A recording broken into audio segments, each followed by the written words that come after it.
স্বাগত। নিয়মিত আয়োজন এখন প্রকাশের সঙ্গে আছে আমি তোফায়েল আহমদ। আজ থেকে শুরু হলো জাতীয় সংসদের বাজেট অধিবেশন। পুরো মাস জুড়ে চলবে এই অধিবেশন। নিশ্চিতভাবেই আলোচনার নানান খোরাক থাকবে এতে। এদিকে সীমান্ত উত্তেজনা বেড়েই চলেছে। বিএসএফের অব্যাহত পুশ-ইনের চেষ্টা রুখে দিচ্ছে বিজেপি। এছাড়াও আজ রায় হয়েছে আলোচিত রামিসা ধর্ষণ এবং হত্যা মামলার। এসব নিয়ে আজকে আলোচনার জন্য আজ স্টুডিওতে আছেন বিএনপির ভাইস চেয়ারম্যান শামসুজ্জামান দুদু এবং সাংবাদিক ও কলামিস্ট মাহবুব কামাল। আপনাদের উভয়কেই স্বাগত আজকের আলোচনায়। দুদু ভাই এবং মাহবুব কামাল ভাই, আপনারা দুজনেই সীমান্তবর্তী জেলার মানুষ। দুদু ভাই চুয়াডাঙ্গা এবং মাহবুব কামাল ভাই লালমনিরহাট। সে কারণে আমার মনে হয়েছে যে আজকে সীমান্ত অন্যান্য আলোচনার সাথে এই আলোচনাটা অনেক প্রাসঙ্গিক। সীমান্তে যে আমাদের গত কয়েকদিন থেকেই আমরা দেখছি যে পুশ-ইনের চেষ্টা হচ্ছে এবং বিজেপি সেগুলো চেষ্টা করছে যে সেগুলো রুখে দেওয়ার। তো এই যে ঘটনাগুলো ঘটছে, এই পুশ-ইনের চেষ্টা হচ্ছে। আমরা তো অভ্যুত্থানের পর ভারতের সাথে যে আমাদের পররাষ্ট্রনীতি, সেটার একটা আমূল পরিবর্তন হয়েছে, আমরা এটা জানি। তো এই পুশ-ইনের সমস্যা আমাদের আগেও ছিল, এখন আরও ব্যাপকভাবে হচ্ছে। আসলে এটাকে মোকাবেলা করা কি বিজেপি এভাবে কতদিন ঠেকাবে? কিন্তু এটার একটা সমাধানও তো দরকার। এটা তো নিশ্চয়ই সমাধান না। সেক্ষেত্রে কি করণীয় সরকারের, আপনি কি মনে করেন শামসুজ্জামান দুদু? জি, আপনাকে ধন্যবাদ। মাহবুব ভাই এবং যেসব দর্শক শ্রোতা আমাদের এই অনুষ্ঠান দেখছেন শুনছেন, তাদেরকে শুভেচ্ছা। এটা সাম্প্রতিককালের সময় একটি সমস্যা বলবো না, বড় ধরনের সমস্যা।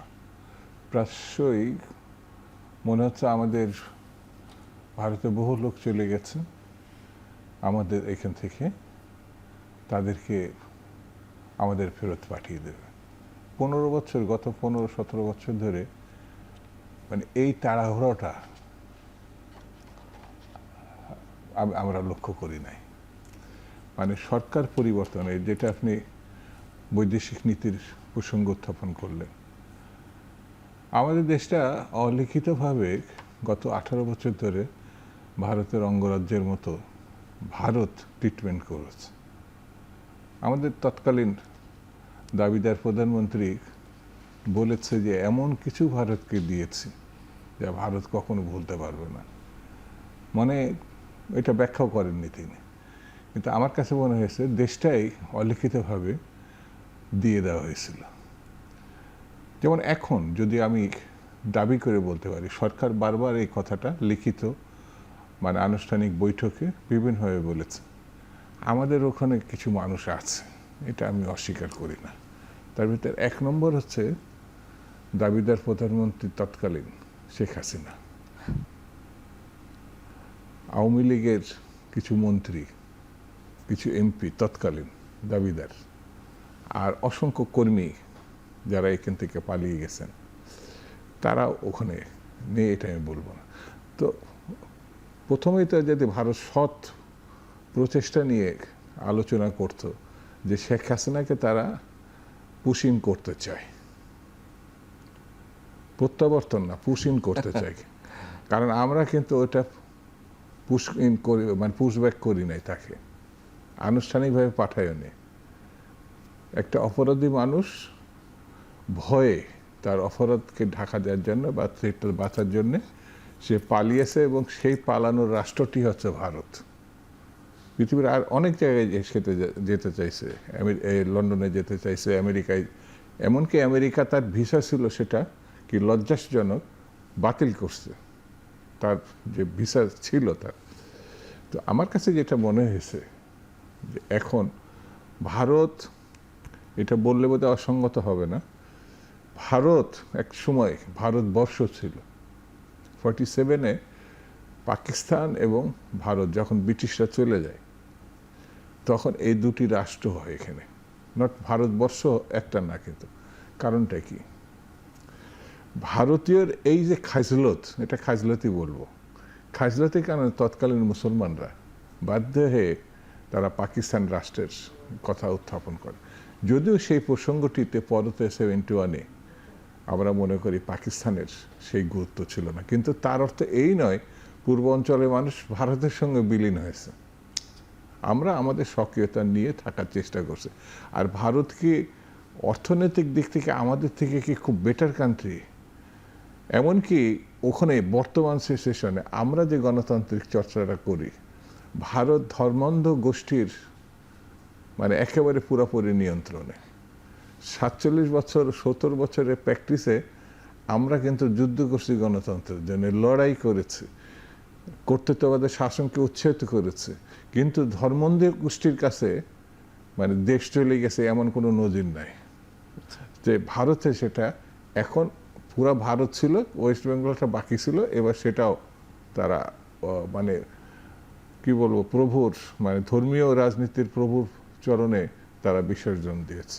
সেই জন্য তাদের সঙ্গে স্পষ্টত গণতান্ত্রিক স্বাধীনতা জাতীয়তাবাদের প্রশ্নে স্পষ্টত আমাদের মানে মানে ভিন্নতা আছে।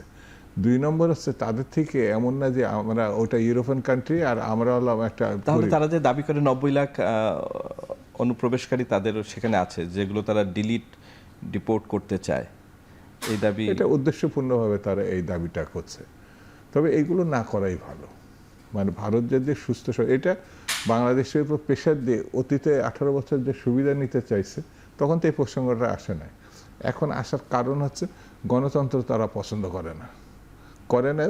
এখন তারা ধর্মান্ধ গোষ্ঠীর কাছে আছে। বাংলাদেশের গণতন্ত্র চর্চা আছে। এই যে হাসিনার 3টা মানে তথাকথিত নির্বাচনকে তারা একেবারে 1 নম্বরে তারা সমর্থন দিয়েছে।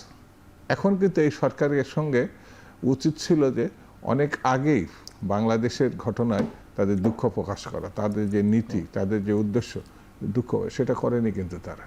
এখন বরঞ্চ আবার সারা মানে আমাদের লোক ওখানে কিসের জন্য যাবে? শুরুতে আমি বললাম কোনো কারণ নাই তো, কিসের জন্য যাবে এখানে? তাহলে যে আমরা প্রতিরোধ করছি এটাই ঠিক আছে যে বিজেপি? শুধু ঠিক না, এটা আরো শক্তভাবে প্রতিরোধ করতে হবে। যদি এই বাহিনী সেটা সে না পায়, যেমন কোন জায়গাটায় যেন দেখলাম জনগণ এবং বিজেপি যৌথভাবে এটা ঠিক আছে প্রতিরোধ করছে। প্রয়োজনে সীমান্তবর্তী অঞ্চলে, আমি সীমান্তবর্তী অঞ্চলের মানুষ, মাহবুবের সীমান্তবর্তী অঞ্চলের মানুষ, প্রয়োজনে বিজেপির পাশে গিয়ে যেমন জনগণ দাঁড়াচ্ছে আরো শক্তভাবে গিয়ে দাঁড়াতে হবে। ধন্যবাদ। আমরা পরে আবার আসবো। জনাব মাহবুব কামাল, মানে পশ্চিমবঙ্গেরই একটা মানে মানবাধিকার সংস্থা, তারা বলছে যে বন্দুকের নলের মুখে বিএসএফ এইসব সন্দেহভাজনদের এক ধরনের গরু তাড়ানোর মতো করে সীমান্তের দিকে নিয়ে আসছে, এবং এদিকে যেহেতু বিজেপি প্রতিরোধ করছে তারা পড়ে গেছে নোমাস ল্যান্ডে, তাদের না খাবার আছে না মাথার উপর ঠাঁই আছে। তো এই যে বাংলাদেশ কি বারবার মানবিক রাষ্ট্রের পরিচয় দিয়ে যাবে কিনা? এর আগে আমরা রোহিঙ্গাদের অসংখ্য রোহিঙ্গাকে বাংলাদেশে স্থান দিয়েছি, এখন বিষয়টি তো মানবিক একটা দিক থেকেও বিষয়টি অনেকে আলোচনা করছে। বাংলাদেশে আসলে আপনার কি মনে হয় করণীয় কি? দেখেন, আপনি বললেন না যে ওয়েস্ট বেঙ্গলে একটা মানবাধিকার সংস্থা। দেখেন, পাকিস্তান এবং ইন্ডিয়াতে যত ধরনেরই আপনার কি বলে যে বাজে সরকার থাকুক না কেন, কিছু কিছু পকেট থাকে যেগুলো আপনার আছে, যেগুলো আপনার হিউম্যানিজম এগুলিকে পার্সিউ করে। এটা খুব ভালো খবর। যেমন পাকিস্তানে দেখেন এত বড় একটা কি বলে যে সামরিকতন্ত্র বলেন বা স্বৈর শাসন বলেন, কিন্তু দেখবেন আসমা জাহাঙ্গীরদের মতো হিউম্যানিস্টরা তারা কিন্তু কথা বলে যায়। তো ওয়েস্ট বেঙ্গলেও দেখেন একটা চূড়ান্ত কমিউনালিজম চলতেছে, সেখানে চূড়ান্ত সাম্প্রদায়িকতা চলতেছে, এবং সেখানে ক্ষুদ্র ক্ষুদ্র হিউম্যানিস্ট অর্গানাইজেশনগুলো তারা প্রতিবাদ করতেছে। এটা একটা ভালো খবর। দেখেন, এইটা একটা প্যারাডক্স যে সেন্ট্রাল গভর্নমেন্ট বলল যে আমরা ইলেকটেড গভর্নমেন্টের সাথে সহযোগিতামূলকভাবে কাজ করতে চাই। এটা কিন্তু ইলেকশনের আগেও বলছে, পরেও বলছে যে ইলেকটেড গভর্নমেন্ট আসুক, তাহলে তারপরে আমরা। এখন তো ইলেকটেড গভর্নমেন্ট আসছে, তাইলে কেন এই অসহযোগিতা? তাহলে কি সেন্ট্রাল গভর্নমেন্টের একটা স্ট্যান্ড এবং ওয়েস্ট বেঙ্গলের একটা প্রভিন্সিয়াল গভর্নমেন্টের আরেকটা স্ট্যান্ড, নাকি সেন্ট্রাল গভর্নমেন্ট বলতেছে ওয়েস্ট বেঙ্গলকে যে তোমরা করো, আমরা আসি? ব্যাপারটা কি? দেখেন, ইলেকশনের পরপর এটা বোঝা গেছে যে শুভেন্দু অধিকারী, মানে new chief minister of West Bengal, সে একটা চরম অ্যান্টি ইসলামিক স্ট্যান্ড নিছে, অ্যান্টি মুসলমান স্ট্যান্ড নিছে, এবং সে বলছে যে মুসলমানরা আমাদেরকে ভোট দেয় নাই, এবং ইসলাম ধর্মকে সে অন্যান্য ধর্মের সঙ্গে প্রতিপক্ষ হিসেবে দাঁড় করিয়েছে। মানে এখন ওয়েস্ট বেঙ্গলে ইসলাম versus Hindu and other religion, এরকম ব্যাপারটা দাঁড়ায় গেছে, এবং যে কারণে মুসলিমদেরকে বাই অ্যান্ড লার্জ তারা পুশিংয়ের একটা ক্রাশ প্রোগ্রাম নিছে। এবং এই যে তারা লিস্ট করতেছে যে কারা অনুপ্রবেশকারীকে, এটা ফল্টি স্ক্রুটিনি, এটা একেবারে ত্রুটিপূর্ণ।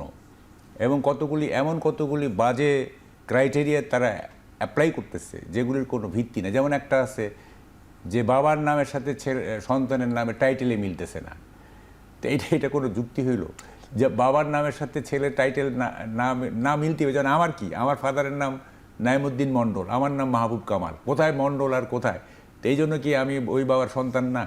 এই সমস্ত লেম এক্সকিউজ দাঁড় করায় কতগুলো তারা তালিকা করতেছে এবং সেইভাবে তারা পুশিং করতেছে। এবং এইটা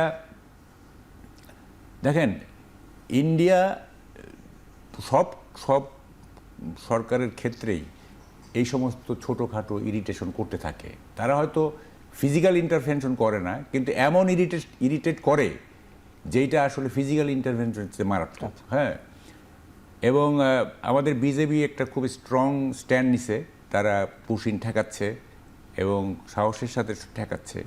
আমার কথা সেইটা না, এটা কতদিন চলবে? এটার তো একটা ডিপ্লোম্যাটিক সলিউশন লাগবে, তাই না? এইটার একটা কূটনৈতিক সমাধান লাগবে।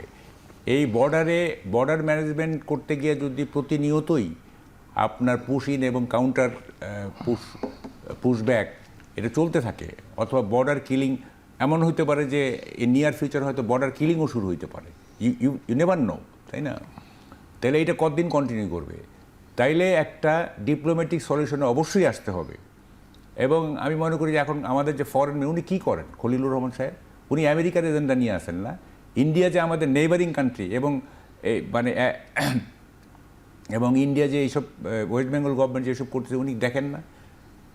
ওনার যে পারফরমেন্স, আমরা তো অনেক কথাই শুনি, স্কিল্ড, এক্সপার্টিস, অমুক তমুক, হ্যাঁ, ব্রিলিয়ান্ট, ওয়েল কানেক্টেড।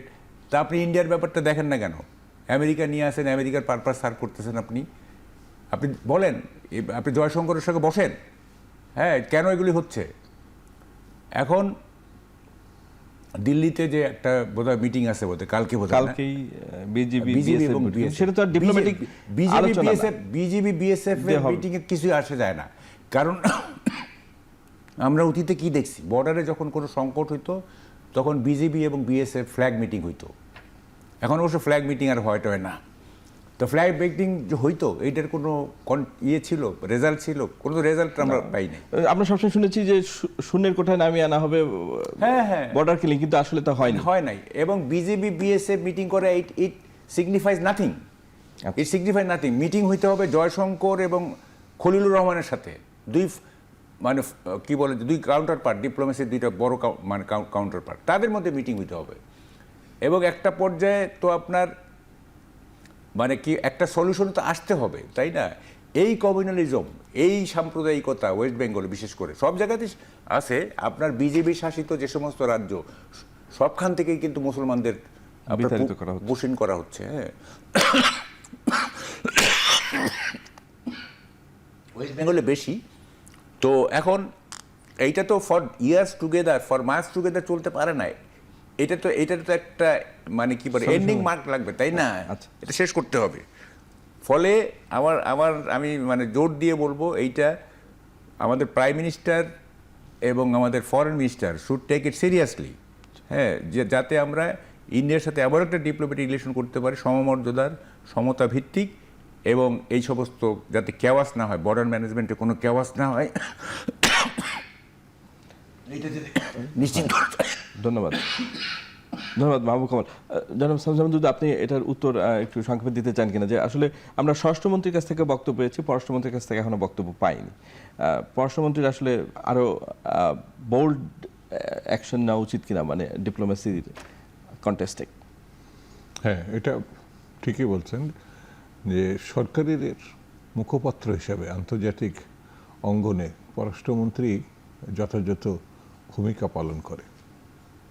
এখন তো ব্যক্তিগতভাবে বলে আমার মতামত যে জাতিসংঘে তিনি সভাপতি হওয়ার প্রেক্ষাপটে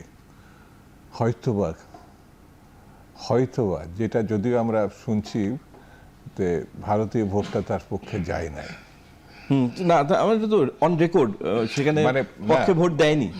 ঘটনাটা হচ্ছে, আমি ব্যক্তিগতভাবে আমার বিশ্লেষণে মনে হয়েছে যে হয়তোবা ওই কারণে তিনি একটু নরম ভূমিকা নিয়েছিলেন, হতে পারে। কিন্তু আমার মনে হয় রাষ্ট্র টু রাষ্ট্র,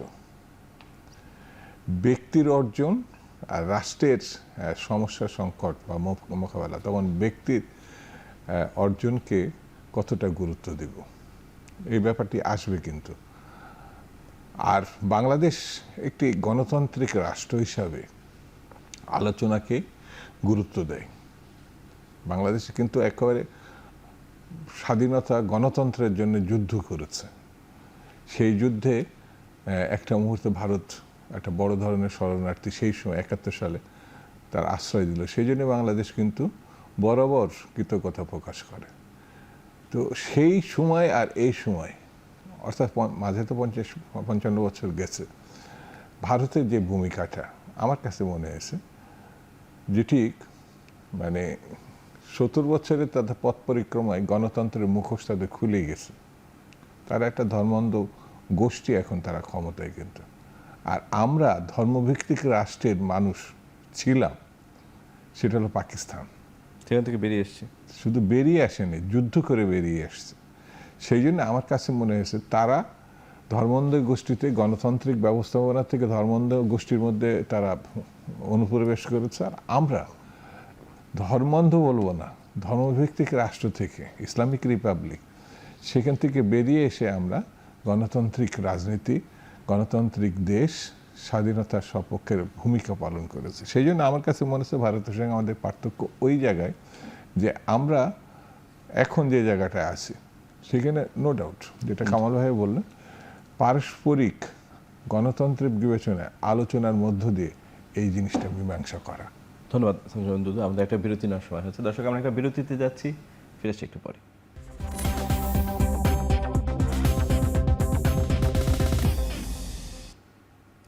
বিরতির পর আবারও ফিরলাম আজকের আলোচনায়। যেন মাহবুব কামাল, আজকে একটি আলোচিত ধর্ষণ এবং হত্যা মামলার রায় হয়েছে, রামিসা ধর্ষণ এবং হত্যা মামলার রায়। জনপ্রত্যাশা যেরকম ছিল সেভাবেই দ্রুত এবং সর্বোচ্চ শাস্তি হয়েছে, কিন্তু আমাদের চিন্তার জায়গাটা অন্য জায়গায়। মামলা রায় হয়েছে, বিশেষ বেঞ্চ গঠন করা হয়েছে ডেথ রেফারেন্সের শুনানির জন্য, সেটাও হয়তো দ্রুতই হবে। কিন্তু এই যে সামাজিক ব্যাধি, এখান থেকে তো আমরা বেরোতে পারছি না। এই যে শিশু, নারী, তাদের নির্যাতন, ধর্ষণ, তো শুধু বিচারের রায় দিয়ে কি এই সমস্যার সমাধানগুলো আমরা করতে পারবো? না, পারবো না। এই যে আপনি একটা সুন্দর আসছেন যে এই যে ব্যাধি, না, এইটা আমি একটু আলোচনা করি, একটু একাডেমিক হয়ে যাবে ব্যাপারটা, একটু যদি সংক্ষেপে সংক্ষেপে বলি। সেটা দেখেন, মানে এটা অনেক আগে থেকেই ছিল, তো ইউনূসের আমলে এটা খুব ব্যাপক আকার ধারণ করছে। সেটা হচ্ছে ডার্ক পার্সোনালিটির সংখ্যা বাড়ছে। ঠিক আছে, ডার্ক পার্সোনালিটি, এটা সাইকোলজিতে আছে একটা। সেটা কি, ডার্ক পার্সোনালিটি 4 ধরনের আছে। একটা হচ্ছে, প্রথমটা হচ্ছে নার্সিসিজম। নার্সিসিজমটা কি? আত্মরতি সম্পন্ন, আত্মমগ্নতা এবং নিজেকে ভালোবাসে আর অন্যদের কোনো মূল্য নাই। ঠিক আছে, এই ধরনের নার্সিসিস্টের সংখ্যা বাড়তেছে। আরেকটা ডার্ক পার্সোনালিটি আছে, সেটাকে বলে ম্যাকিয়াভেলিনিজম। যে ওই ম্যাকিয়াভেলি তার প্রিন্স গ্রন্থে এক ধরনের পলিটিশিয়ানের কথা বলছেন, যারা কানিং এবং যারা ম্যানিপুলেট করে এবং সিনিক্যাল ডিসরিগার্ড ফর মরালিটি, নৈতিকতার প্রতি তাদের কোনো মানে রিগার্ড নাই, একটা নিষ্ঠুর ডিসরিগার্ড আছে তাদের, অসম্মান আছে মরালিটির প্রতি। এইটা একটা ডার্ক পার্সোনালিটি। আর একটা হচ্ছে সাইকোপ্যাথি, এটাও ডার্ক পার্সোনালিটি। সেটা কি? এইখানে এটা হচ্ছে characterized by lack of empathy. Empathy থাকে না। এমপ্যাথি মানে ধরেন যে সহানুভূতি, হ্যাঁ, আপনার অন্যের ফিলিং এবং ইমোশনের প্রতি এক ধরনের শ্রদ্ধা, শেয়ারিং করা, হ্যাঁ, বা তার পার্সপেক্টিভটা বোঝা, এইটা এই এমপ্যাথি থাকে না, এই যে সাইকোপ্যাথি যেটা আর কি। হ্যাঁ, এবং এই সাইকোপ্যাথদের কি থাকে? Anti social behaviour. তারা সবসময় সামাজিক যে নর্মস আছে, যে এটিকেট আছে, ম্যানার আছে, সেগুলির বাইরে গিয়ে তারা একটা মানে বিহেভিয়ারাল প্যাটার্ন দাঁড় করায়, সেটা হচ্ছে সাইকোপ্যাথি। আর একটা যেটা এই যে আজকে ধর্ষণের জন্য যেটা সবচেয়ে বেশি গুরুত্বপূর্ণ ফ্যাক্টর, সেটা হচ্ছে স্যাডিজম। ঠিক আছে, আত্মনিপীড়ন। এবং এই আত্মনিপীড়ন করতে গিয়ে করে কি এই যে এই আপনার স্যাডিস্টরা অন্যকে পেইন দিয়ে নিজে স্যাটিসফাইড হয়। হ্যাঁ, এই যেমন ধরেন যখন তারা রেপ করে, যারা ধর্ষণ করে, এটা একটা আনন্দ যে মেয়েটাকে সে পেইন দিচ্ছে, মেয়েটার প্রতি মেয়েটাকে নিপীড়ন করছে। হ্যাঁ, এবং এখান থেকে সে একটা পারভার্টেড প্লেজার পায়, একটা টুইস্টেড প্লেজার পায়। হ্যাঁ, তো এই স্যাডিস্টের সংখ্যা বাড়তেছে। হ্যাঁ, এই যত ধর্ষণ দেখবেন এগুলো sadistic pleasure, nothing more nothing less. এবং কিন্তু এটা কি কারণ ছাড়া বাড়ছে? কি কারণে বাড়ছে? এইটা বাড়তেছে শুনেন, এইটা হয় কি মানে সামাজিক বৈষম্য, আমি বলি মানে আপনি যদি যে কোনো রাষ্ট্রটার মানুষের বিহেভিয়ারাল প্যাটার্ন নির্ধারিত হয় ওই রাষ্ট্রের পলিটিক্সটা কেমন তার দ্বারা, ওই রাষ্ট্রের ইকোনমিটা কেমন তার দ্বারা। একটা রাষ্ট্রের ইকোনমি এবং পলিটিক্স নির্ধারণ করে ওই রাষ্ট্রের সিটিজেনদের আপনার বিহেভিয়ারাল প্যাটার্ন কেমন হবে, তাদের সোশ্যাল রেসপন্সিবিলিটি কেমন হবে, তাদের সিভিক রেসপন্সিবিলিটি কেমন হবে, এইটা পলিটিক্স এবং ইকোনমিটা ডিটারমিন করে। তো আমরা যে 54 বছর যে রাজনীতি করছি, এই যে আমি কেন বললাম যে আগে থেকেই ছিল, এইটা ইউনূসের আমলে এইটা একবারে গিয়ার নিচ্ছে। হ্যাঁ, একেবারে মানে কি বলে যে মানে যে ধরনের কারণে মানে যেহেতু তাদের আইন শৃঙ্খলা পরিস্থিতি এবং রাষ্ট্র শাসন ব্যবস্থা নিয়ন্ত্রণ ছিল না। আগে ছিল অ্যারিথমেটিক প্রোগ্রেশন, ঠিক আছে, গাণিতিক প্রোগ্রেশন, আর যে ইউনূসের আমলে হয়ে গেছে জিওমেট্রিক প্রোগ্রেশন, জ্যামিতিক হারে এটা বাড়ছে। ঠিক আছে, আপনি দেখেন মানে, এবং বর্তমান সরকার দেখেন, আমি বলি কি তারেক রহমান আসলে একজন মানে কি বলবো যে তার প্রতি আসলে মানে মায়াই হয়। কি একটা রাষ্ট্র উনি গ্রহণ করলেন। হ্যাঁ, মানে এত সমস্যা নিয়ে একটা রাষ্ট্রকে উনি গ্রহণ করলেন, এবং কি যে হবে সব দিক থেকে, অর্থনীতি বলেন, সামাজিক মূল্যবোধ বলেন, সব শেষ করে দিয়ে গেছে ইউনূস সরকার। আগে থেকে ছিল, বাট এইটাকে একেবারে ফিনিশিং টাচ দিয়ে দিছে সে। এবং মানুষের মূল্যবোধের যে অবক্ষয় হয়েছে, হ্যাঁ, এই যে গত 18 মাস যে ভাই মুক্তিযুদ্ধের, এই যে আমি দুদু ভাইকে আমি খুব মানে আমি তাকে একবার স্যালুট জানাই। উনি একটা টক শোতে যেভাবে রিয়াক্ট করছেন, মানে অ্যান্টি লিবারেশন ফোর্সের একজন প্রবক্তাকে, এই যে মুক্তিযুদ্ধের স্মারক থেকে শুরু করে আমাদের কালচারাল হেরিটেজ, আমাদের সাংস্কৃতিক যে ঐতিহ্য, হ্যাঁ, দেখেন এই যে ব্রাহ্মণবাড়িতে দেখেন, ওখানে নাকি নাচ হইতে পারবে না, গান হইতে পারবে না, সিনেমা হইতে পারবে না, আলেমরা ঘোষণা দিয়ে দিছে। ওইটা একটা আলাদা রাষ্ট্র হয়ে মানে স্টেট উইদিন আ স্টেট, ওখানে কোনো রাষ্ট্রের কোনো নিয়ন্ত্রণ নাই।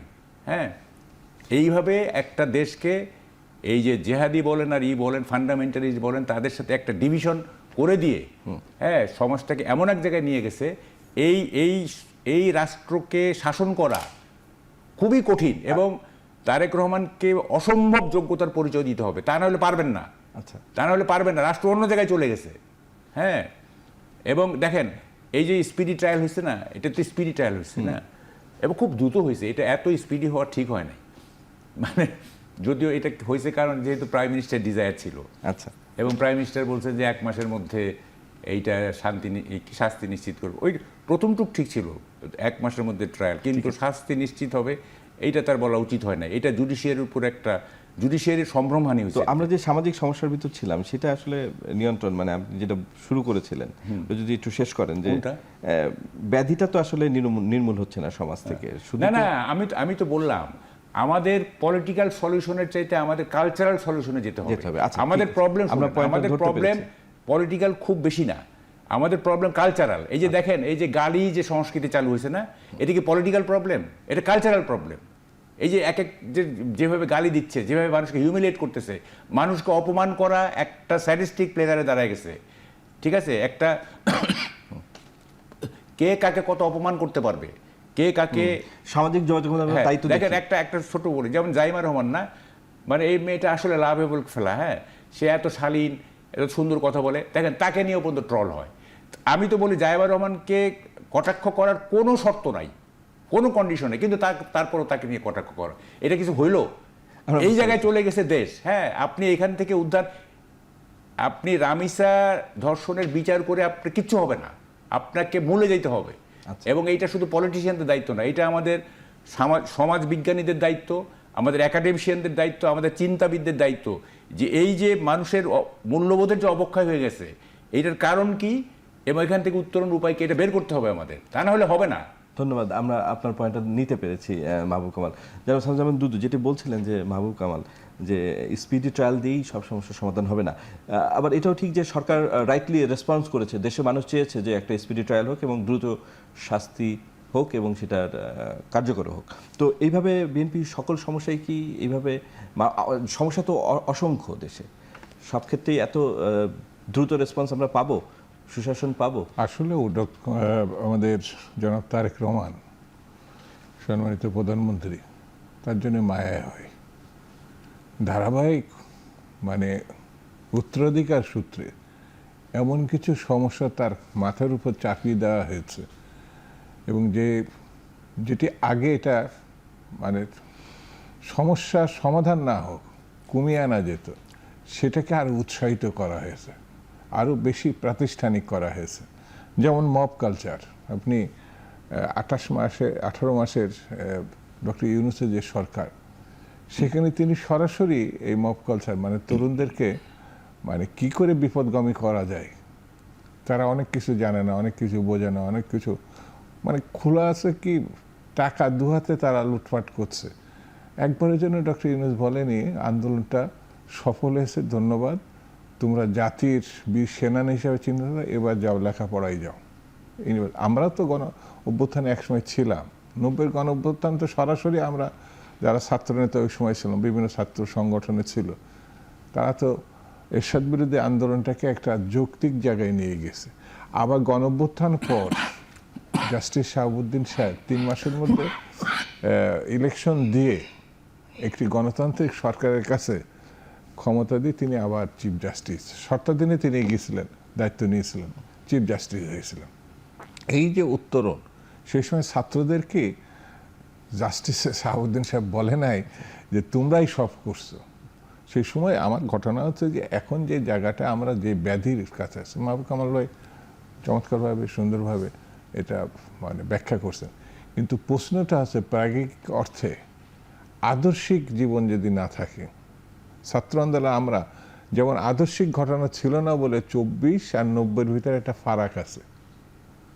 এখনকার ছাত্র নেতাদের, যেটা আগামী দিনে যারা জাতীয় নেতার দায়িত্ব পালন করত, শুরুতেই তাদের আদর্শিক ঘটনাটা কাজ করে নাই বলে তারা বিভিন্ন অপবাদ বলবো না, কিন্তু যৌক্তিক অপবাদের মুখোমুখি হয়েছে, নিজেদেরকে ভাষায় নিয়ে গেছে।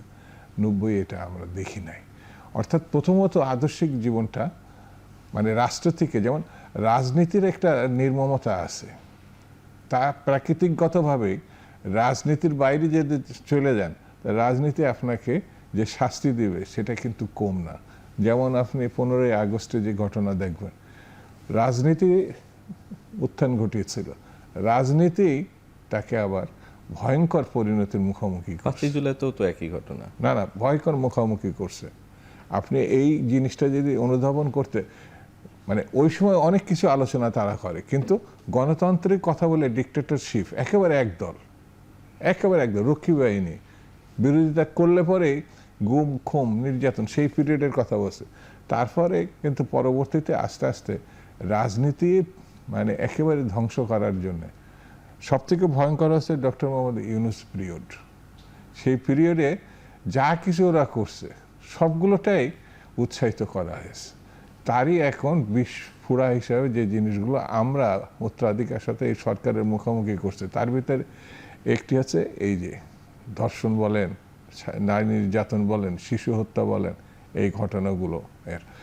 আর এটা আপনি যে বিচারের কথা বললেন, এটা প্রকৃতি অর্থে মানে প্রত্যেক অর্থে হয়তো আমরা গ্রহণ করতে পারি, কিন্তু এটা সলিউশন না। অর্থাৎ বিচার করলেই সব বন্ধ হয়ে যাবে এমন ঘটনা না, বিচার দরকার আছে, কম সময়ের মধ্যে দরকার আছে, কিন্তু এদের মন মানসিকতা অর্থাৎ সমাজ বিজ্ঞান বলেন, সামাজিক ঘটনা বলেন, এই দিকে দেশকে যদি না নিয়ে যেতে পারি তাহলে কিন্তু মানে সামাজিক অসাম্য এবং বৈষম্য যদি দূর করা না যায়, তাহলে বৈষম্য মারাত্মক রূপ নিয়েছে। আপনার যে মানে বেকারের সংখ্যা, তাদের আপনি কাজ দিবেন না, জীবনের লক্ষ্য নেই, স্বপ্ন নেই, তারা তো বসে থাকবে না। সেই জন্য আমার কাছে মনে হয়েছে সরকারকে বাস্তবের মুখোমুখি হয়ে এই ঘটনা সকল মত পথ সমস্ত মানুষকে এই জায়গায় এনে দাঁড় করানো। যেমন সীমান্তবর্তী ঘটনা দেখেন না কেন, কয়জন বিজেপি এটা করতে পারছে তা তো না, জনগণ সেখানে কিন্তু তারা তাদের কাজ ভুলে মনে করছে। জনগণ যদি মনে করে এই অপকর্মের তার বিরুদ্ধে তার দায়িত্ব আছে, এই জায়গাটা তৈরি হয়, তাহলে এটা কখনো হতে পারে না। আমার দেশের মানুষ এত মানে কি বলবো খারাপ না এই জায়গায় মানে এই জাতির, কারণ এটা তো দেশের নিউজ থাকছে না, সারা পৃথিবীব্যাপী এই নিউজটা হচ্ছে, তাহলে আমাদেরকে মানুষ সারা পৃথিবীর মানুষ কীভাবে দেখছে। সেই জন্য আমার কাছে মনে হয় এটা সমন্বিত উদ্যোগ দরকার। ধন্যবাদ সঞ্জয় দুদু। একটু এক মিনিট সেটা হচ্ছে দেখেন, আমি বটম লাইনটা দিয়ে দিই। সেটা হচ্ছে যে ইউনূস আমলে যেটা হয়েছে সেটা হলো যে মানুষের যে মানে জন্মগত একটা থেকে কোয়ালিটি আছে, সেটা হচ্ছে এমপ্যাথি। অর্থাৎ আপনার ফিলিং, আপনার ইমোশন, আপনার পার্সপেক্টিভটাকে আমি হৃদয়ঙ্গম করে আমি শেয়ার করব, এটা এমপ্যাথি বলে এটাকে। ইউনূস আমলে মানুষের যে এই যে ন্যাচারাল এমপ্যাথি, যেটা ইনবর্ন এমপ্যাথি, এইটা ধ্বংস হয়ে গেছে। ফলে আপনার ইমোশন, আপনার ফিলিং, আপনার পার্সপেক্টিভ নিয়ে আমার কোনো মাথা ব্যথা নাই, আমি আমার এজেন্ডা বাস্তবায়িত করব, যেটা আমরা 18 মাস দেখছি। ফলে এই জায়গাটা যদি আপনি ঠিক না করেন, মানুষের এমপ্যাথি যদি জাগ্রত না করেন, হ্যাঁ, তাইলে তো হবে না, যত কিছুই করেন হবে না। ধন্যবাদ মাহবুব কামাল। দর্শক, আমাদের একটা বিরতি নিতে হচ্ছে, ফিরে আসছি একটু পরে।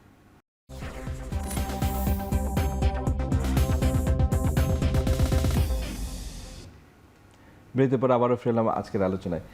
জনাব শামসুজ্জামান দুদু, আপনি খেয়াল করেছেন যে গতকাল সংসদীয় দলের সভা অনুষ্ঠিত হয়েছে সরকারি দলে, এবং সেখানে বিএনপির যে নারী সংসদ সদস্যরা আছেন সংরক্ষিত আসনে, তাদের দায়িত্ব দেওয়া হয়েছে বিরোধী দলের আসনগুলোর উন্নয়ন কাজ তদারকির জন্য। এই একই কাজ নবম জাতীয় সংসদেও করেছিলেন শেখ হাসিনা। বিষয়টা কি আসলে কেমন হলো গতানুগতিক রাজনীতির ধারায়, যেখানে হাসিনার আমলের অনেক কাজই সমালোচনা করা হচ্ছে এবং এগুলোও সমালোচনার হয়েছে, সেই একই কাজ বিএনপি, সেই একই পদাঙ্ক কেন বিএনপি অনুসরণ করলো বলে আপনার মনে হয়? ঠিক শেখ হাসিনার সময় হয়েছে এটা, নবম জাতীয় সংসদে মানে তাদের হয়েছে, আর কখনো হয় না এটা বলা ঠিক হবে না। আমি একসময় জাতীয় সংসদে, আপনি একাধিকবার সংসদ সদস্য হয়েছেন, তবে এইটা এইভাবে আলোচনা করা যেতে পারে যে নারীদের সরকার দলীয় সংসদ সদস্য যারা, তাদের বিরোধী দলীয় সংসদ সদস্য হিসেবে যারা বিভিন্ন জায়গায় আছেন, সেই জায়গায় যে উন্নয়ন তৎপরতাটা হয় সেটা সমন্বয় করার জন্য তাদেরকে সরকার বেছে নিয়েছে। এমনি যে জায়গাগুলো সরকার দলের সংসদ সদস্য আছে তারা তো আছেই, তারা করবে। সরকারের সঙ্গে খুব বেশি যোগাযোগ বিরোধী দলের সংসদ সদস্যদের যদি না থাকে, তাদের ডিটাচমেন্ট থাকে বা একটু দূরত্ব থাকে, তাহলে সেই জায়গাগুলো একটু অবহেলার মধ্যে পড়ে। সরকার যদি ওই গ্যাপটা পূরণের জন্যে কাউকে বেছে নেয়, সেটা যদি প্রশাসনিক না হয়, অর্থাৎ মানে আমলাতন্ত্রের দিকে না ঝুঁকে রাজনৈতিক বিবেচনার দিকে থাকে, এটা তো গুড সাইন আমার বিবেচনায়। নারী সংসদ সদস্যতা এগুলো কি অতীতে ভালো ফল দিয়েছে? অতীতের প্রসঙ্গটা আমি টানব না, এই জন্য হাসিনা আর তারেক রহমান এক জিনিস না। ক্ষমতা অনুপ্রধানমন্ত্রী প্রধান, ওইটা কর্তৃত্ববাদী শাসন, এটা গণতান্ত্রিক শাসন। অর্থাৎ কর্তৃত্ববাদ শাসনে যেটি সম্ভব হয় নাই, সেটা গণতান্ত্রিক শাসনে সম্ভব হবে না, এইভাবে তো আমরা দেখতে পারি না। প্রশ্ন হচ্ছে যে বিরোধী দলের সদস্যরা সেই জায়গায় কি করবেন, এই প্রশ্নটা থাকতে পারে। সরকার সেটা বিবেচনা হয়তো নেবেন, কারণ সরকারের বয়স তো 4 মাস চলছে। সেই জন্যে আগামী দিনে আমরা দেখতে পারি। সবথেকে বড় বিবেচনা আমার কাছে যেটা মনে হয়েছে, মানুষের সংসদ সদস্য হিসাবে যারা আছেন পার্লামেন্টে, তাদের প্রধান কাজটা আইন প্রণয়নের, আর কাজের সমন্বয়ের ভূমিকায় থাকলেও কাজটা ইমপ্লিমেন্ট করবে হচ্ছে স্থানীয় সরকার। সেই জন্যে ওই স্থানীয় সরকারের নির্বাচনটা এখনো কিন্তু হয় নাই। ওইটা কত দ্রুত আমরা করতে পারি এবং তাদের হাতে ক্ষমতাটা কত দ্রুত আমরা ফিরিয়ে দিতে পারি, এটা হবে উপযুক্ত কাজ। কিন্তু এই কাজটা যত দেরি হবে তত কি সুশাসন বঞ্চিত হচ্ছে জনগণ? গণতান্ত্রিক শাসন যদি আপনি চান, সর্বক্ষেত্রে নির্বাচিত প্রতিষ্ঠান গড়ে তুলতে হবে। যতক্ষণ পর্যন্ত গড়ে তোলা সম্ভব হবে না, ততক্ষণ পরে এক ধরনের শূন্যতা কাজ করবে। সেই জন্য 4 মাসের সরকারকে আমি কোনোভাবে দোষারোপ করব না, কিন্তু এই কথা বলবো যত দ্রুত সম্ভব। সরকারও কিন্তু, সরকার প্রধান হিসাবে তারেক সাহেবও কিন্তু বলেছেন যত দ্রুত সম্ভব স্থানীয় সরকারের নির্বাচন তিনি করতে চান। ধন্যবাদ সঞ্জয় দুদু। যারা মাহবুব কামাল, আপনি খেয়াল করেছেন কিনা যে কিছু কিছু কাজ সমালোচনা আছে যে দুদু ভাই যেমন এটা একটা ব্যাখ্যা দিলেন এই নারী সংসদ সদস্যদের দায়িত্ব দেওয়ার বিষয়, এবং কিছু ঘটনা আছে যেমন বিভিন্ন বিশ্ববিদ্যালয়ে ভিসি নিয়োগ, ঢাকা জেলার পুলিশ সুপার নিয়োগ, এবং বিসিবিতে আজকে নির্বাচন হলো, সেখানেও কিন্তু 3 মন্ত্রীপুত্র নির্বাচিত হয়ে এসছেন। অনেকেই বলছেন এগুলো গতানুগতিক, অনেক বলছি। আপনি এগুলোকে কিভাবে দেখেন? না, প্রথমে যে নারী এমপিদের কথা বলি না, দেখেন আগে একটা ধারণা ছিল, যেমন এরশাদ আমলে আমার মনে আছে জাহেজাদিনী কাভার স্টোরি করছিল 30 সেট অলংকার, অর্থাৎ তখন নারী এমপির সংখ্যা ছিল 30। তখন জাহেজাদিন বলল যে এটা হচ্ছে অলংকার, পার্লামেন্টের এটা একটা অর্নামেন্টাল পদ, এটা তাদের কিছু করার নাই, এবং যে কারণে জাহেজাদিন ব্যান করে দিয়েছিল এরশাদ। যাই হোক, এখন নারী সদস্যরা যে অর্নামেন্ট না, তারা যে আসলে পুরুষের সাথে সমান তালে তাদেরকে কাজ করতে হবে, তাদের যে একটা এম্পাওয়ারমেন্ট দরকার, এইটা এস্টাবলিশ করতে হবে। এটা ঠিক আছে, এবং তাদেরকে অ্যাক্টিভেটেড করতে হবে, তাদের এম্পাওয়ারমেন্ট দরকার আছে। প্রশ্ন দুদুভাই যে কথাটা বললো, ওইটা he has rightly pointed out. সেটা হচ্ছে যে উন্নয়ন প্রক্রিয়া দেখার জন্য তো এমপিদের দায়িত্ব তো উন্নয়ন প্রক্রিয়া দেখার জন্য না, তারা ল ফ্রেম করবে। তারা legislature is a law framing body, তাই না? উন্নয়ন প্রক্রিয়া দেখার জন্য তো উপজেলা পরিষদ আছে, এখানে কি বলে জেলা পরিষদ চেয়ারম্যান আছে, মানে লোকাল গভর্নমেন্ট তো আছে, তাই না? তারা এমপিরা যদি মানে লোকাল গভর্নমেন্টের কাজ যদি এমপিরা করে, তাইলে তারা লেখাপড়া করবে কখন? ল ফ্রেম করার জন্য তো আপনার তো মানে লেখাপড়াটা অত্যন্ত জরুরি। বিভিন্ন দেশের ল কীভাবে ফ্রেম হচ্ছে, নতুন বাস্তবতা কীভাবে নতুন আইন করা যায়, এগুলির জন্য গবেষণার দরকার আছে না? তা আমি যদি ওইখানে উন্নয়ন প্রক্রিয়া দেখতেই যদি সময় যায়, তাহলে আমি এই কাজগুলো মূল কাজ তো এইটা, তাই না? আপনি যেটা বললেন সেটা হলো যে দেখেন, নাথিং বলবো না আমি, অনেক কিছুই কিন্তু আগের কন্টিনিউশন চলতেছে। যেমন আমি বলি একটা বলি, যেমন ধরেন যে বেনজির ছিল না দলীয় পুলিশ, এক ডিআইজি কিন্তু প্রধানমন্ত্রীর উপস্থিতিতে বলছেন উনি ক্লাস 7 থেকে জাতীয়তাবাদী, অর্থাৎ তিনিও কিন্তু দলীয় পুলিশের পরিচয় দিয়েছেন, এবং তার বিরুদ্ধে কোনো অ্যাকশন হয় নাই। এবং একই জিনিস কিন্তু চলতেছে। দেখেন, শেখ হাসিনার আমলে কেউ বলছে আমি আপনার সঙ্গে কবরে যাব, কেউ বলছে প্রথমত আমি তোমাকে চাই, দ্বিতীয়ত আমি তোমাকে চাই, কেউ বলছে মাননীয় প্রধানমন্ত্রী আপনি যেভাবে গ্লোবাল পার্সোনালিটি হয়ে যাচ্ছেন, আপনাকে তো আমরা মিস করছি। এই আমলে কি হচ্ছে, নয়ন বলতেছে যে এই যে যুব দলের যে নতুন নিয়ে হয়েছে, বলতেছে যে এটা আমাদের প্রফেটের সময়কার যে যারা ছিল রাষ্ট্র চালিত, তাদের মানে সেই ধরনের আমরা রাষ্ট্রনায়ক দেখতেছি, আতরের গন্ধ বেরোচ্ছে প্রধানমন্ত্রীর গা থেকে। একজন এমপি বলতেছেন যে তাকে নোবেল দেওয়া উচিত, প্রধানমন্ত্রীত্বের জন্য যদি নোবেল থাকে। শিক্ষামন্ত্রী বলতেছেন যে পৃথিবীর কোন ইতিহাসে আছে যে তারেক রহমানের মতো সফল প্রধানমন্ত্রী। দেখেন, একই জিনিস কিন্তু চলতেছে, এই যে স্তুতি শাস্ত্র একই জিনিস। এবং ওই শিক্ষামন্ত্রীকে বলি যে আপনি কি বলতে চান যে উইনস্টন চার্চিল তারেক রহমানের চেয়ে লেস কোয়ালিটির প্রাইম মিনিস্টার? উনি ইতিহাস টানছেন, কিন্তু পৃথিবীর কোন ইতিহাসে আছে? দেখেন, এইসব যে এই যে অতি কথন, অতি কৌতূহল, অতি কথন, অতি কি বলে অতিরঞ্জন, সব কিছুতে যে অতিরঞ্জন, এইটা কিন্তু আমাদের শেষ করে দিবে। দেখবেন এইটা একেবারে শেষ করে দিবে। আমি কতগুলি দেখেন এই যে মানে গত আমলের অনেক জিনিস কিন্তু আমরা রিপিটেশন দেখতেছি, অনেক কিছুই কিন্তু রিপিটেশন দেখতেছি। এবং এই যে কি বলে অতি উৎসাহ, এই অতি উৎসাহ আপনার আওয়ামী লীগ সরকারকে যেভাবে মানে ড্যামেজ করছে, এই সরকারকে অতি উৎসাহ কিন্তু ড্যামেজ করে। আমরা কিছু প্রতিরোধ দেখেছি, মানে প্রধানমন্ত্রী নিজেও কিন্তু তাদের ভৎসনা করেছেন দু একজনকে, কিন্তু বন্ধ হয় নাই। না, ভর্ৎসনা হচ্ছে, শুনেন, ভর্ৎসনাটা হচ্ছে খুবই টেকনিক্যাল একটা পানিশমেন্ট, যেটা দিয়ে একটা মানুষকে একটা বিভ্রান্তির চোরাগুলিতে ফেলা হয়। ভর্ৎসনা ইজ নট এ রেমেডি। তাহলে এক্ষেত্রে কি করা উচিত? আমি বলি, ওই যে পুলিশ অফিসার বলল যে আমি ক্লাস 7 থেকে জাতীয়তাবাদী, প্রধানমন্ত্রী তো ওখানে ছিলেন, উনি বলবেন যে আপনি বাইরে যান, আপনার ইউনিফর্ম খুলেন, বিএনপির প্রাথমিক সদস্যপদ পূরণ করে আবার ঢুকেন, অডিয়েন্সে গিয়ে বসেন। That would have been the proper statement of the prime minister. এটা হজম করে গেলেন। কি বললো? ইনঅ্যাপ্রোপ্রিয়েট। অনেকে বলতেছে ইনঅ্যাপ্রোপ্রিয়েটের কোনো শব্দ, হ্যাঁ, তাকে তো শোকজও করা হইল না। হ্যাঁ, তো দেখেন এইসব তো চলতেছে, আমরা দেখতেছি না এগুলি। এবং সব ক্ষেত্রে দেখেন এই যে বারের যে ইলেকশন হলো না, হ্যাঁ, এটা হাসিনা সরকারের পতনের সবচেয়ে বড় কারণ কি? নির্বাচন, তাই না? নির্বাচন প্রক্রিয়াটা ধ্বংস হয়ে গেছে, তাই না? তো সেই তো আমরা বারের নির্বাচনে তো আমরা দেখলাম কি হয়েছে। তাইলে আগামী সংসদ নির্বাচন যদি আপনার তত্ত্বাবধায়ক সরকারের অধীনে না হয়, তাহলে তো একই জিনিস ঘটবে। আবার তো 18-24 হবে, আবারও তো 14 হবে, যদি তত্ত্বাবধায়ক সরকার আবার রিভাইভ করা না হয়, তাই না? কারণ ওইটা দেখাই যাচ্ছে মাইক্রো লেভেলে যখন আপনি করতেছেন, তো ম্যাক্রো লেভেলেও আপনি করবেন, তাই না? আমাদেরকে তো সন্তুষ্ট করতে হবে ভাই, যে আমরা তো বুঝতে হবে যে এই প্রবণতাগুলো থেকে সরকারকে বেরিয়ে আসতে হবে, সেটাই তো আমাদের অবশ্যই বের হয়ে আসতে হবে। তা না হলে আমরা তাহলে উত্তরটা একটু আপনি শেষ করলে আমরা একটু দুধভাইয়ের কাছে উত্তরটা নিয়ে আলোচনার কনক্লুশন টানতে পারি।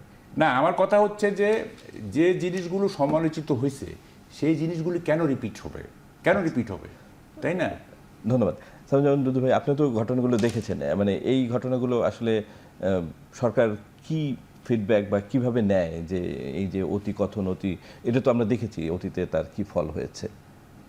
না, অবশ্যই এগুলো খুব দ্রুততার সঙ্গে যদি সিদ্ধান্তমূলক একটি অবস্থার দিকে না যায় যে কোনো সরকার, আমি এই সরকারকে বলছি না, অতীতে আমরা দেখেছি তার পরিণতিটা কি। অর্থাৎ বাঙালির একটা স্বভাবগত, আমি তো সেই জাতির একজন, আমরা যেসব জিনিসগুলো ধারাবাহিকভাবে দেখে এসছি, তেলের একটা ব্যাপার থাকে, মানে নিজের ব্যক্তি গোষ্ঠী উন্নয়নের জন্যে বা আত্ম উন্নয়ন বলবো না, তো গোষ্ঠী উন্নয়নের জন্যে, তো এটা দেশকে বিপদের মধ্যে ফেলে দেওয়া। এর বাইরে যে যেতে পারে, আমাদের দেশে অনেক রাজনৈতিক ব্যক্তিত্ব আছে যারা এর বাইরে গিয়ে নিজেদের যে ভূমিকা সেটা তারা তুলে ধরেছেন।